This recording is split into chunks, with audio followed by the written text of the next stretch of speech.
Hello friends, welcome back to channel महापुरुषों की बातें।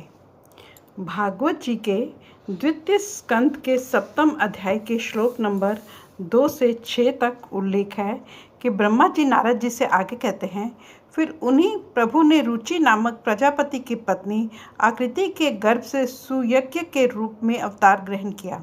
उस अवतार में उन्होंने दक्षिणा नाम की पत्नी से सुयम नाम के देवताओं को उत्पन्न किया और तीनों लोकों के बड़े बड़े संकट हर लिए। इसी से स्वयंभू मनु ने उन्हें हरि के नाम से पुकारा। नारद कर्दम प्रजापति के घर देवहूति के गर्भ से 9 बहनों के साथ भगवान ने कपिल के रूप में अवतार ग्रहण किया।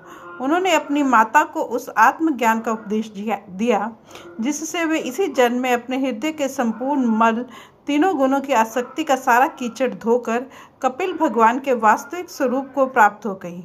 महर्षि अत्रि भगवान को पुत्र के रूप में प्राप्त करना चाहते थे। उन पर प्रसन्न होकर भगवान ने उनसे एक दिन कहा कि मैंने अपने आप को तुम्हें दे दिया। इसी से अवतार लेने पर भगवान का नाम दत्त अर्थात दत्तात्रेय पड़ा।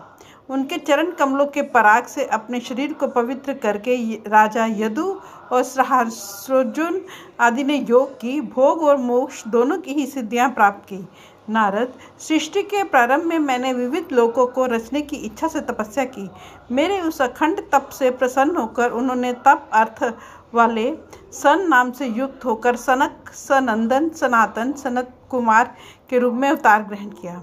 इस अवतार में उन्होंने प्रलय के कारण अब पहले कल्प के भूले हुए आत्मज्ञान का ऋषियों के प्रति यथावत उपदेश किया, जिससे उन लोगों ने तत्काल परम तत्व का अपने हृदय में साक्षात्कार कर लिया।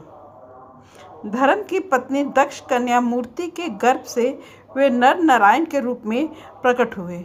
उनकी तपस्या का प्रभाव उन्हीं के जैसा है। इंद्र की भेजी हुई काम की सेना अप्सराएं उनके सामने जाते ही अपना स्वभाव खो बैठी। वे अपने हाव भाव से उस आत्मस्वरूप भगवान की तपस्या में विघ्न नहीं डाल सके। फ्रेंड्स, अपनी इस वीडियो का यहीं समाप्त करते हैं। अगली वीडियो में आगे बढ़ेंगे। Thank you.